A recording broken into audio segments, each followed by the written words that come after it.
Hello, my name is John Erickson, and today I will be talking about field capture techniques for forest cobras. The forest cobra species complex contains 5 species including Naia melanoluca, Naia subvolva, Naia guineensis, Naia paroscobri, and Naia savanula, which are all found in Africa. These are highly venomous snakes that can grow to become exceptionally large. Some of these species can reach up to 10 feet, but making them the largest of the true cobras. These snakes are terrestrial and semi-arboreal and can be very hard to handle, posing a relatively high bite risk to the researcher. Capture techniques that limit the bite risk to the researcher and help reduce potential stress factors to the snake need to be examined. The first technique we'll be looking at is the classic hand and hook technique. The hook can be substituted for other tools such as sticks or tongs. This method is used for almost all snake species and can be used for large venomous snakes. By using a snake hook or other similar tool, the capturer can physically capture the snake by guiding the snake into a bag or holding container. It can be tricky getting a large snake into a bag, and so this method can also be used with the help of a PVC pipe connected to a dark bag so you can guide the snake into the PVC pipe. From there, the snake will usually go through the pipe on its own and into the bag. The bag can then be safely tied and removed from the pipe. Some pros of this method are that it is an effective way to catch an animal of any size when the handler is experienced. It minimizes the escape risk and has no bycatch. The cons are that it is an active method that requires us to actively track the animal and put our hands on the animal. This puts the handler at risk of a bite and puts the animal through a lot of stress. This method is also time-consuming, and it may take hours, days, or longer to find a specimen, or enough specimens depending on the nature of the research. It's also harder to find elusive species this way. An addition to this method is using bite-proof gloves while handling. These gloves do not prevent fang puncture 100% of the time, though, and should be used with caution, and they can also limit your mobility as a handler. The next method is a drift fence with a pitfall trap. Drift fences can be made out of plastic, metal sheeting, or anything that is impermeable to the target species. It is set up to guide the snake into a pitfall trap.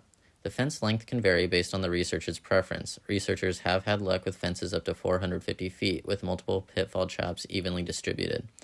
The pitfall trap must be 10 feet deep, so these large snakes cannot get out. If only juveniles are being targeted, then a shallower trap works. For adults, deeper is better, as there are records of forest cobras over 10 feet in the wild, although it is rare. Some pros of this method include minimal manpower after the setup, although the initial setup can take a lot of labor. The fence has to be set up, the hole has to be dug, and it needs to be regularly checked.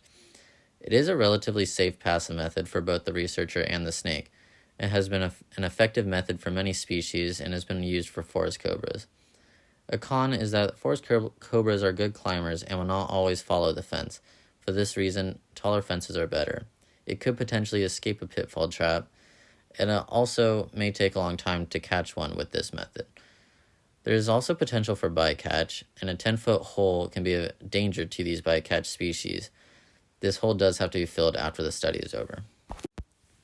The next method is a drift fence with a funnel box trap at the end.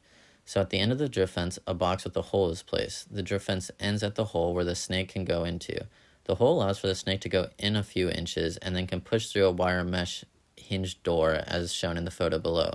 It's designed so that once the snake goes into the box, it can't push back out. This method allows for less stress for the snake and less escape risk. It is also a safe method. The funnel trap doesn't take long to set up, however the fence does take a long time to set up. Some additional cons are that the snake can scale the fence easily and not go into the trap, so taller fences are better. The trap needs to be checked regularly, and there is also potential for bycatch. However, this is less danger to the bycatch.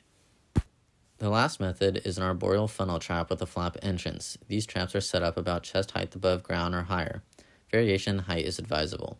The trap is a dark box with a flap entrance that closes after it has been entered. It can be baited with many food items including rodents, lizards, bird eggs, or smaller mammals.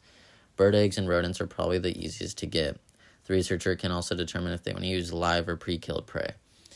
Some pros of this method is that the flap allows the snakes to enter but provides a physical and visual barrier that blocks the exit. This method meets the arboreal criteria for forest cobras. It has been successfully used for arboreal snakes in the Boiga genus, but has not been used for forest cobras specifically or other closely related species. Additionally, there is little escape risk with this method. It is safer for the researcher, and the dark box minimizes stress factors for the snake. This option also provides less manpower. Some cons include the possibility of bycatch, as the bait cannot be forest cobra specific. It also must be regularly checked.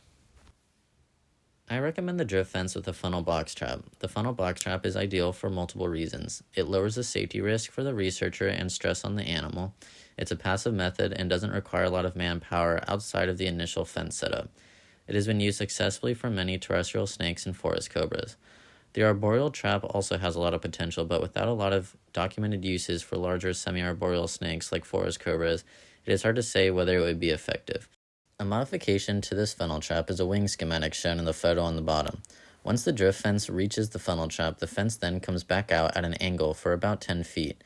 This way the snake doesn't go right past the funnel trap, and it's kind of funneled into the funnel trap. That's going to be it for today. I'd like to thank you guys for listening in, and hopefully you all learned something valuable.